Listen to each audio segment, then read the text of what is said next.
essa conversa também o Mário Sérgio Lebre, que é cientista político da PUC Paraná. Mário, mais uma vez seja muito bem-vindo. Gostaria de entender qual é a tua visão sobre o foro privilegiado, não só historicamente como a gente tem analisado aqui, mas principalmente nesse momento, com essas alterações que são propostas pelo Congresso. Boa tarde a todos os ouvintes. Bem, eu sou, na verdade, eu tenho uma opinião bastante próxima do que o Clóvis estava falando aí. Por quê? Porque o que a gente está vendo hoje, ele falou em sístoles e diástoles, né? Isso é péssimo. Por quê? Porque o Supremo Tribunal Federal, ele, dependendo do CPF, ele acaba dizendo o seguinte: bom, então agora eu trago para mim a possibilidade de julgar essa situação. Ou não quero julgar mais essa situação. Então ele andou mudando o entendimento já desde 2018, e lá em 2018 ele fez um entendimento diferente daquilo que está previsto no artigo 53, parágrafo 1º, que é deputados e senadores têm foro, a partir da diplomação, tem foro prerrogativa no Supremo Tribunal Federal. Aí eles fizeram a interpretação de que apenas se o crime for cometido em função do mandato ou na vigência do mandato. Tem que ser na vigência do mandato e em função do mandato. Aí você acabou não sendo no Supremo, por exemplo, o foro, por exemplo, em relação à ex-deputada Flor de Lis.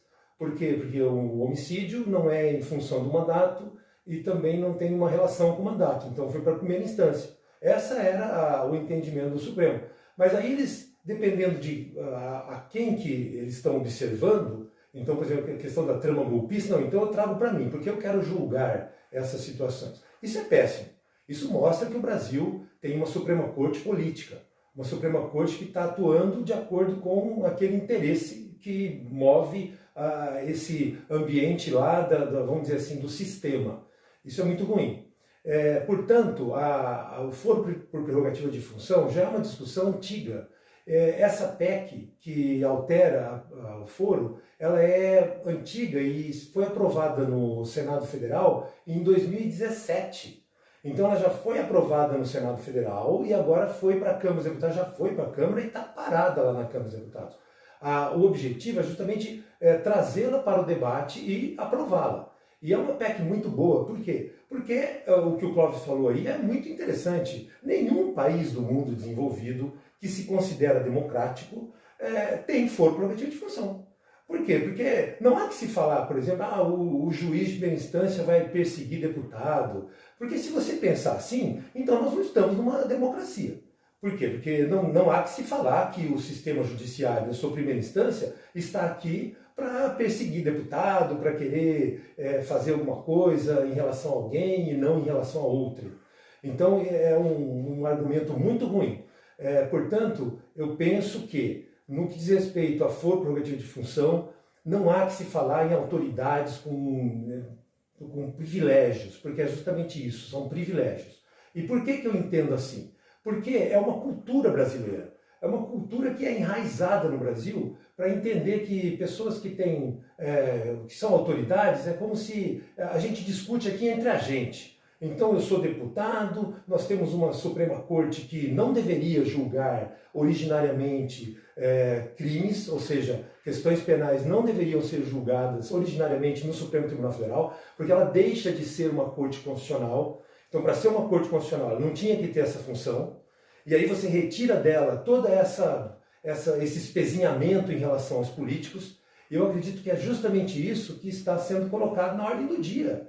É fundamental isso. Não é, porque veja, a PEC ela já foi aprovada no Senado Federal. Naquela época, inclusive os partidos de esquerda eram aqueles que mais defendiam o fim do foro prerrogativa de função. E agora que você coloca ela na ordem do dia novamente, por quê? Porque há sim situações que estão constrangendo a justiça brasileira, e eu digo assim porque efetivamente o que a gente tem na cúpula do Poder Judiciário não é algo que eu, por exemplo, não me sinto confortável em ter uma Suprema Corte com a atuação que hoje esses ministros estão tendo.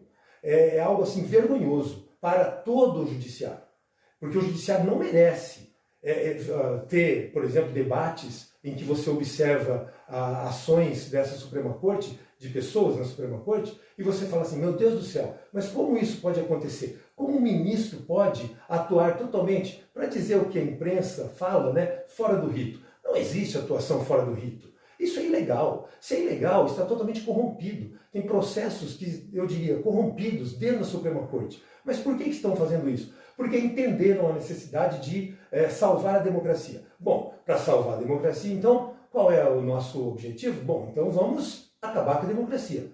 É a minha opinião. Então, o fim do foro prerrogativo de função eu sempre defendi, eu sempre achei isso esdrúxulo. Por quê? Porque vai exatamente ao encontro de um modelo patrimonialista de Estado, em que autoridades conversam entre si. Então, enquanto são amiguinhos, eu tenho aqui o ministro da Suprema Corte, que é meu amigo, então eu sou julgado por ele. E aí, obviamente, em crimes de responsabilidade dele, aí eu que julgo. Olha que coisa fantástica. Então ninguém julga ninguém e fica tudo sempre desse jeito que não é bom para a sociedade. A sociedade quer transparência. Oi?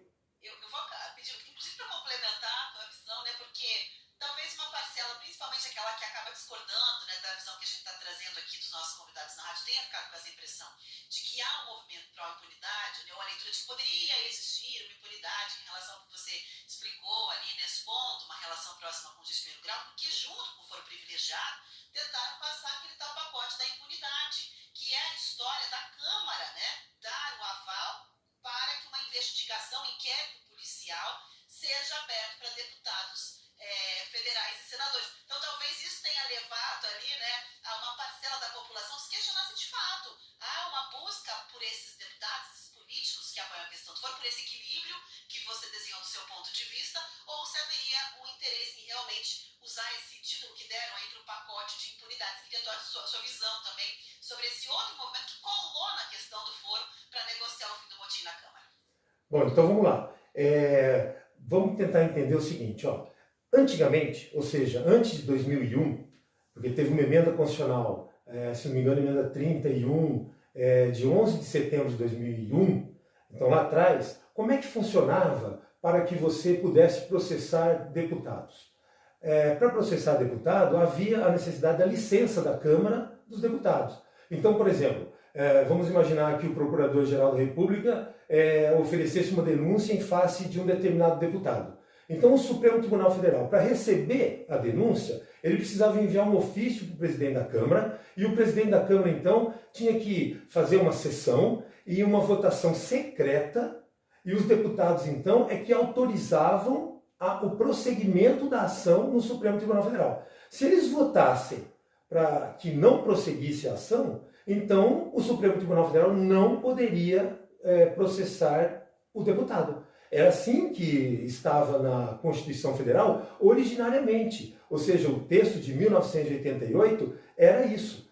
Como você teve uma situação bastante complicada lá atrás, não sei se o ouvinte vai se lembrar, mas teve um deputado que o nome dele era Ildebrando Pascoal, era o deputado Motosserra, e ele é criminoso, né? Então, por conta daquele deputado, houve necessidade de você fazer uma emenda à Constituição para alterar o artigo 53 da Constituição Federal, ou seja, os foros, né, o foro prerrogativo de função, a imunidade, que seria a imunidade processual, que é essa que eu estou falando, e a imunidade em relação à prisão, que é do parágrafo 2º. Então foi alterado lá atrás, e aí, com a alteração, não há mais necessidade de licença do Congresso Nacional para o deputado ser processado. Então recebe a denúncia e aí começa a processar.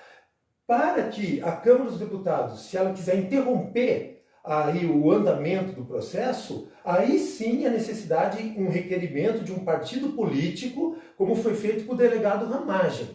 Então um partido político, representando a Câmara, vai lá e pede para que haja uma votação, e aí a votação é aberta, para que se suspenda a ação. Então é isso que ocorre hoje, né, do jeito que está na nossa Constituição.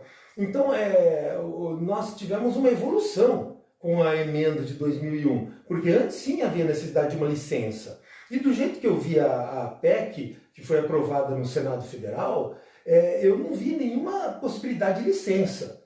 Na verdade, os deputados eles são processados e julgados na primeira instância. Então, como nós, como, né, os comuns, os mortais. E eu acho que é razoável e isso é necessário para que a gente possa moralizar o Brasil. Veja, numa questão civil, então, porque a gente está falando de crimes, né? Numa questão civil, por exemplo, eu alugo meu imóvel para um deputado.